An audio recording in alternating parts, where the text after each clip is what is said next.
All right. Good morning. Hello and welcome. I'm so excited to be bringing this weekly Wednesday cognition, what's new, what's next to you. Today is actually a really exciting episode because it is our 20th consecutive show. What you'll see on the bottom ticker are all of the previous guests in order of appearance. And I am going just to read through it with you. If there's anyone that you know, please give us a thumbs up or say hey, just to say that we love and support them.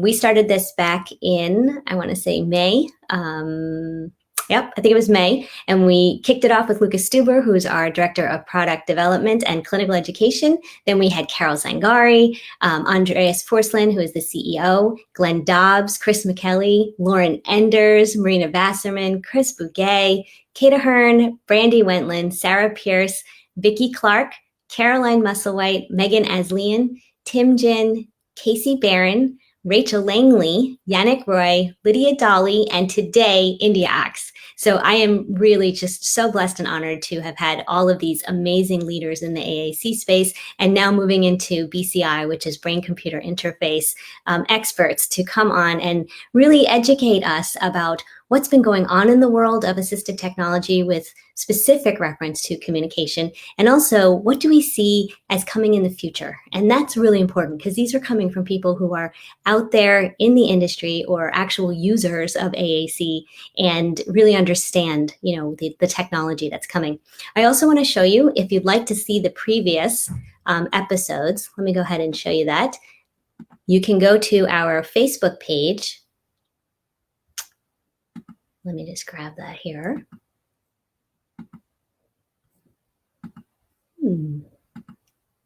Well, this looked easier than it was. Okay, here we go. We're going to show you that you can go to the page that you're on now, okay? And then you're going to scroll down to videos, and you will see all of the previous guests that we had, and you can click on any of them and be able to watch them. So that is archived there for you, and you'll be able to see all of the previous shows. And each of them we pretty much held to the 15 minutes. And then I also wanted to show you that we have referred to this PDF that we created earlier in the year, the Phrase-Based Partner-Assisted Communication Aid. That's also available on our homepage, and it's a PDF that you can click on and download. All right. Okay, so I should be back. Everybody seeing my screen? Looks good. Okay, I am going to bring on India Ochs. We're really excited. We're going to turn this one off. And hello and welcome, India. Oh, I've got us in the wrong order. Thank you so much for having me on today. I always love innovation and breaking down walls, if you can't go around or over them, and the work you're involved with within the AAC and disability community at large is amazing. So it's truly a pleasure to talk with you today. Excellent. It is an honor to have you. And just because I have like OCD, I'm going to have to flip us around because I need to be on the left. Okay, so hold on. Let's try that again.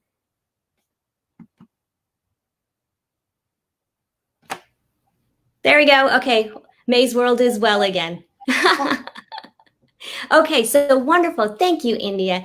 First of all, I know you didn't know that this was our 20th show, and so I had to kind of catch you up to speed this morning and let you know. But I love celebrating these milestones, how small they might be. And I know that you know this, India, with all of the things that are going on in the world today, things like showing up for 20 consecutive weeks, and also for my guests, you make an appointment and you plan it and you just don't know what life is going to bring you. And every one of my guests, India, have shown up and are ready to do a live. That's just been amazing.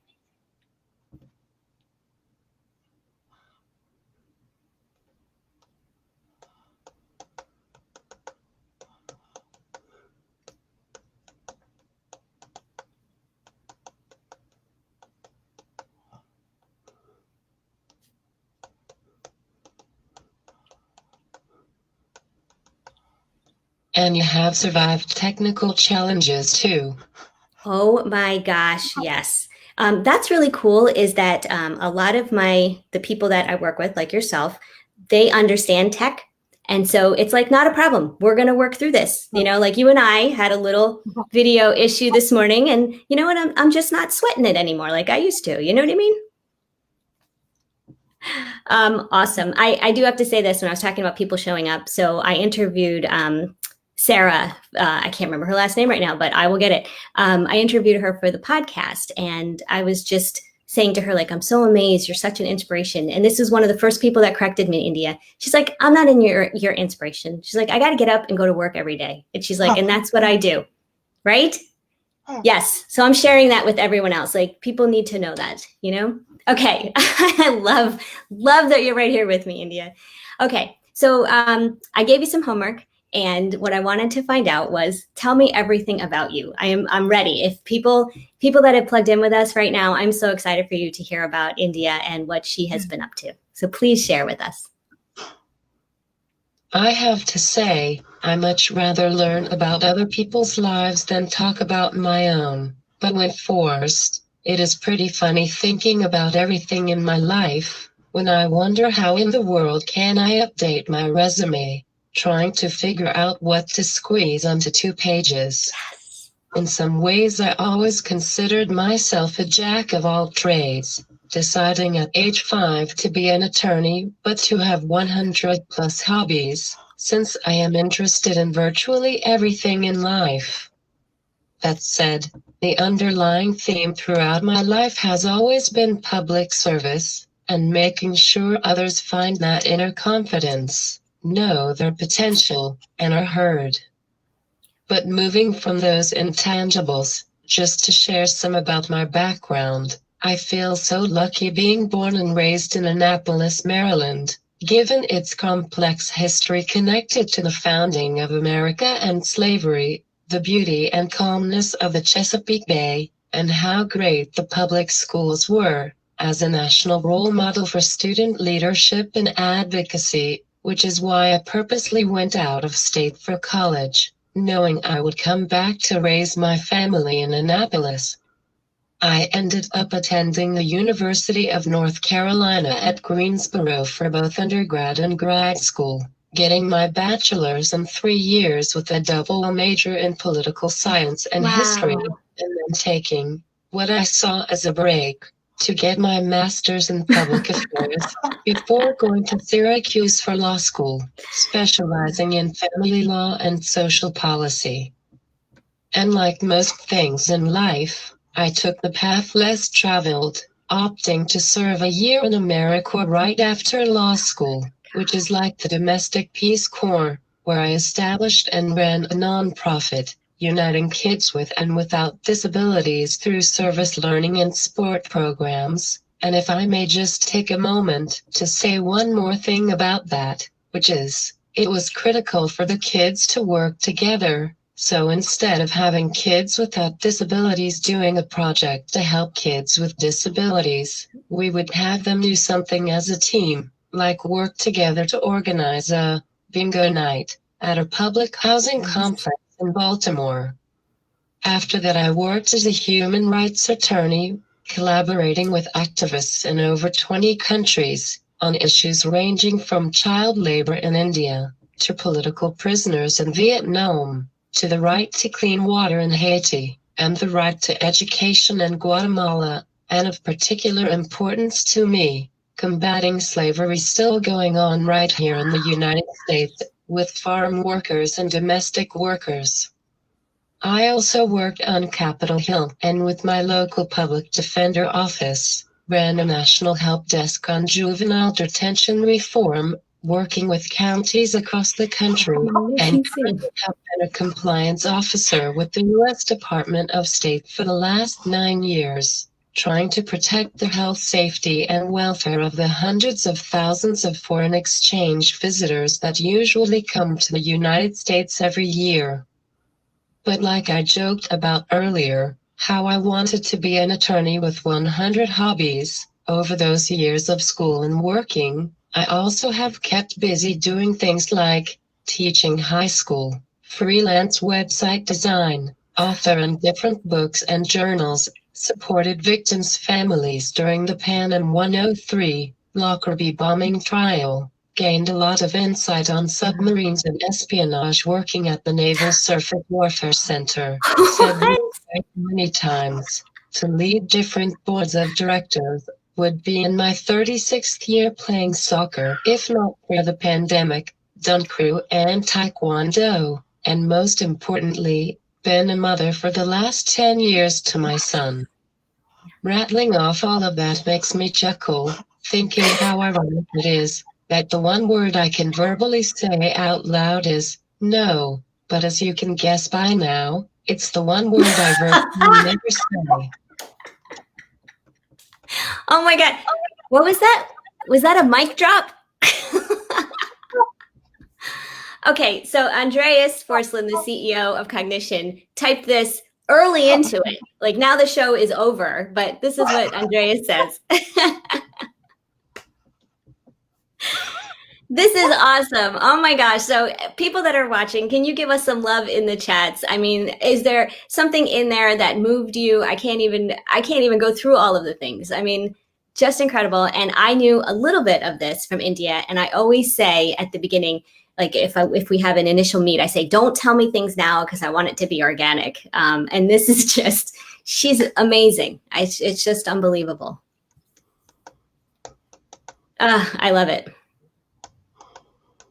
Today, all I'm doing is the video, just so everybody knows that's the end of my. People ask if there's anything I don't do, and I joke, talk. Oh my God, I love your beautiful sense of humor. Krista Howard has a wonderful comment for you. Krista, do you know Krista yet, India? Okay, yeah, she's awesome. And she is actually going to be a co-author for my next book, Becoming an Exceptional Leader, AAC Champions. And, you know, I have to tell you, I didn't ask you because you need your entire book for yourself. Right? I couldn't imagine getting you into one little chapter. Oh my God, I'm screaming. Okay, I need to calm down here.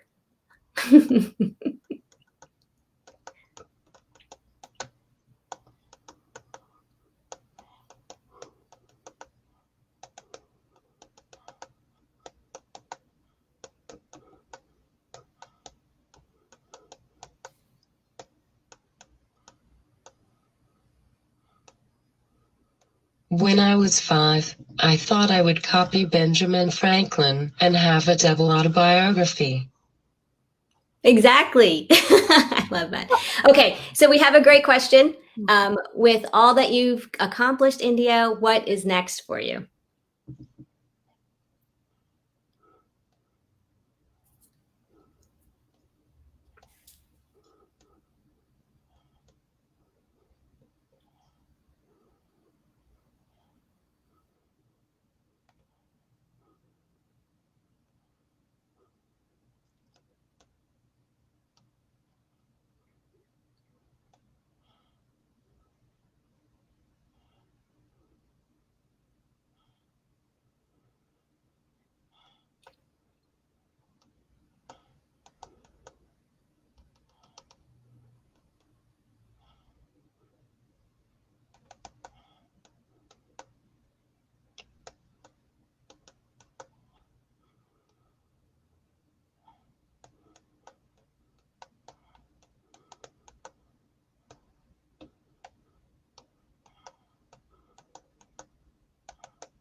I think this one's going to be as long as the first.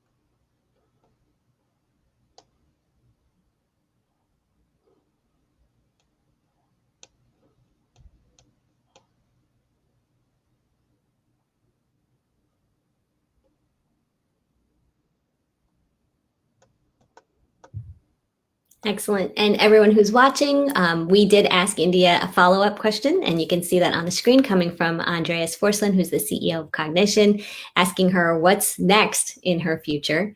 And I personally am very excited to know. I know that she's involved in something very big locally where she lives.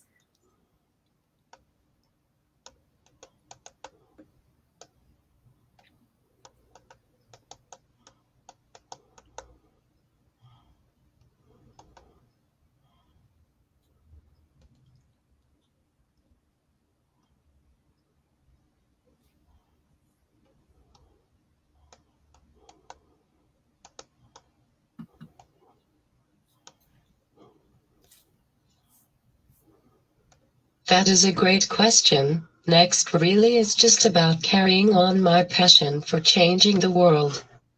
And if I can segue into your other question on advocacy, and especially advocating in the area of disabilities, because even though at times I have been involved in disability-focused issues, like right now the disability civil rights nonprofit I chair, Communication First, has been on the forefront of the fight during this pandemic to make sure people with limited communication are not left alone and have access to someone to help communicate in hospitals or other medical facilities. Most of my advocacy work has been focused on broader issues like racism or education, and yet even when that happens, disability always becomes a prevalent issue within that advocacy work.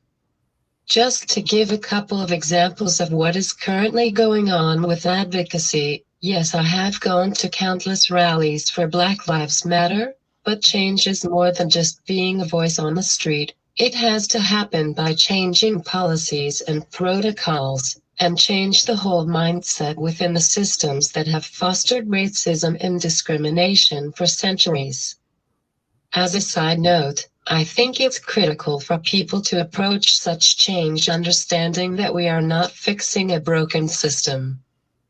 The system was never broken, but was established to support and produce the racism and brutality we have seen our whole life. And I think once people understand that subtle, but critical, difference, it will be much easier to bring about the change so desperately needed. But I digress.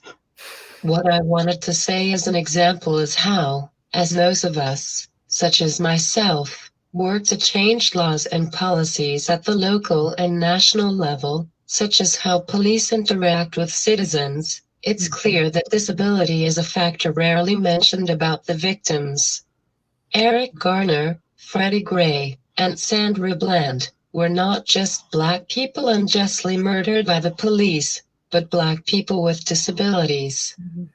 This isn't new to me, given I have seen in my past work how a majority of young people in detention are people of color with disabilities, and that is why it's critical to not only address racism overall, but make sure we are advocating for things like better training by police when interacting with people with disabilities, because no question the risk of death of a Black man with a speech disability is through the roof in many parts of America.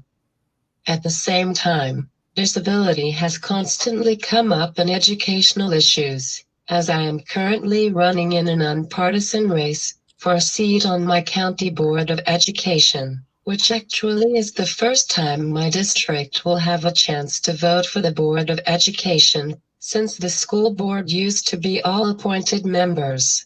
Because I have advocated on education issues for years, and campaigning during the primary and now the general election in November, I am once again reminded that disability is not just isolated to special education settings.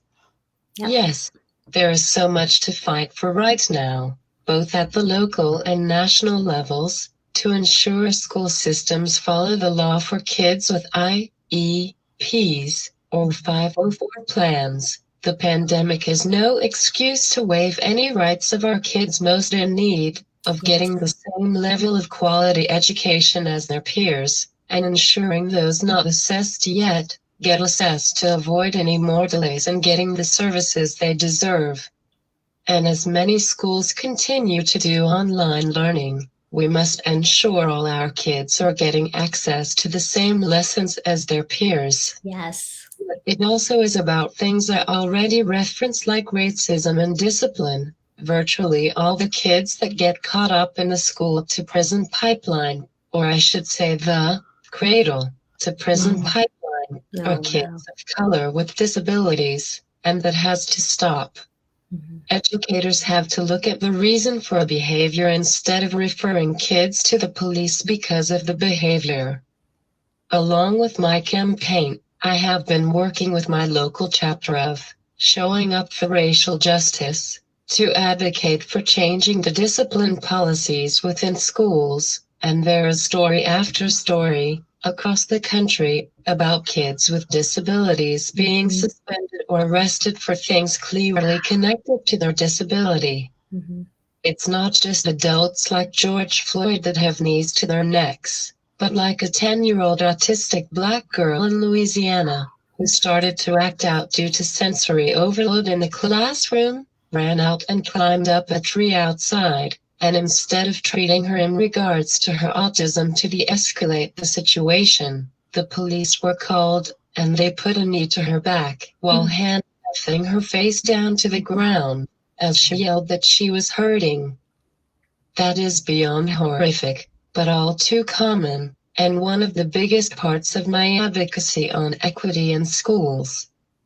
I don't want to end this question with so much frustration, so I will just add, for anyone out there advocating for kids and quality education, I suggest doing what I have started to do during my campaign, in terms of connecting with both parents and kids involved in special education. I truly believe it's crucial to hear directly from those in our communities, especially the kids we are advocating for. So instead of doing meet and greets to talk about myself, I have tried to host virtual community circles on Zoom, one session for parents and one session for kids with disabilities and their siblings, so they each have opportunities to share thoughts and experiences and ideas with others in an inclusive environment, including those who might just want to listen and not talk. No matter the size of the group, you will always find value in connecting with each other, and it does help with the overall advocacy picture as people share laws and resources others might be aware about. Beautiful, India. Thank you. And this is actually, I know this is making our show longer, but it is really special for this specific event to celebrate why we're here. And that's, like you're saying, is to help the people who are in need of communicating. And it sounds like your work is much broader, reaches out to all people of disabilities. But the communication piece, the education piece is essential. So thank you for all that you're doing, truthfully. Do you have something for what's new? I didn't know if that was all together. I just want to make sure that I covered anything that you had prepared.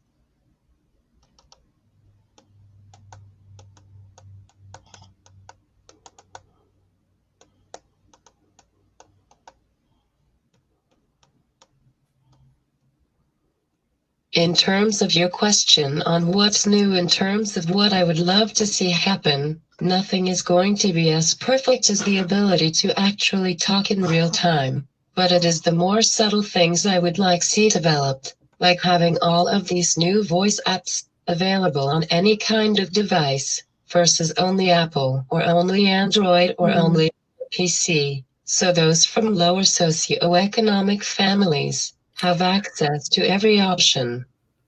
It also definitely would be nice to have the ability to change voices, or tone, especially within the same sentence, to add an emphasis or humor. Mm-hmm. I really appreciated the increased speaker volume on the latest iPad Pro, but that still did not help being heard in a crowded room with 500 people, or if you're doing a press conference outside with cars speeding by. Yeah, because we all have that problem. Bothered me so, India. and it might be similar to some advancements I heard your company is working on, is just trying to figure out the connection between our mind, hearing, and speech.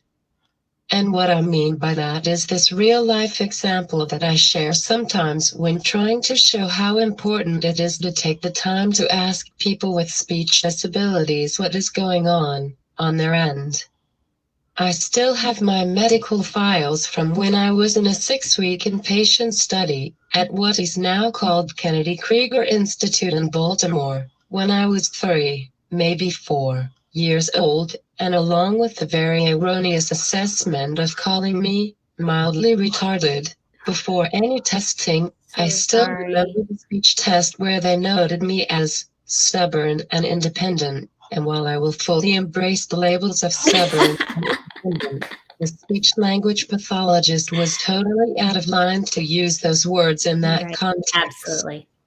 Specifically, I remember being in one of those small closed rooms with glass walls and a table, and I was asked to repeat a list of words, and there was one word I repeated 10 times, and when they asked me to repeat it a 11th time, I simply refused. In my mind, I had done exactly what they wanted 10 times, and it was just getting ridiculous. Mm-hmm. What the speech-language pathologist, along with every doctor who ever saw me, failed to ever ask about, or find out about, was the fact that when I do talk, I hear it coming out in a totally normal way. It is only things like voicemail where I hear myself like others hear me. So if I hear myself pronouncing the word exactly like the adult is saying it 10 times, why wouldn't I refuse by that 11th time? Right. And I don't know about how you, or others, interact with clients, but I do wonder how many never take the time to ask how the person hears themselves when talking, because to me, knowing that characteristic would be a huge factor when doing things like speech therapy, and definitely is something to consider when studying the difference between what is in our mind versus what comes out of our mouth. Yes. Yes. Thank you. Thank you. And we need that reminder because if you're doing it, for a number of years, sometimes you might forget, these basic steps. So thank you, India. I really appreciate it. And we are so honored to have you on our Cognition Brainiac Council, where you will be really helping us with your feedback and your professional experience to develop what you just said, like what's going on in your mind. Excuse me, working with brain-computer interface and augmented reality technology to hopefully make the ease and the rate of someone being able to say what they want to say even easier and more simple. So thank you, India. We're so glad to have you. Thank you for celebrating this special 20th consecutive show with me and the rest of our cognition team and all of the people that join us every week. Thank you for coming on and being with me and myself in India. Chris Benedict says exactly. He's agreeing with India. Everyone's so excited. Let me see. Sometimes there's some questions in the chat box. So if you want to drop back, you can connect with anyone there. Thank you so much, India, for joining us. And I hope you enjoy the rest of your day doing, who knows what you do all day, India. Thank you again for inviting me. And thanks to all the people taking the time out of your day to listen in. And I hope everyone stays safe and stays woke. Beautiful. Well, I'm going to try to catch up to you and get some other things done today, maybe. Okay, thank you. Bye-bye. Oh, wow. Okay, well, that was amazing. And I do want to Oh, that should be the big picture. Okay, I just want to thank everyone for coming again and joining me and letting you know that today's episode of What's New, What's Next was brought to you by the Speak Pros app, offering an interface that allows people to express themselves using face and eye tracking technology on the iPad. If you're interested in finding out more about the app, you can contact me directly to get professional access to this app, and you can go to speakpros.com. So thanks so much for joining us, and I look forward to seeing you again next week.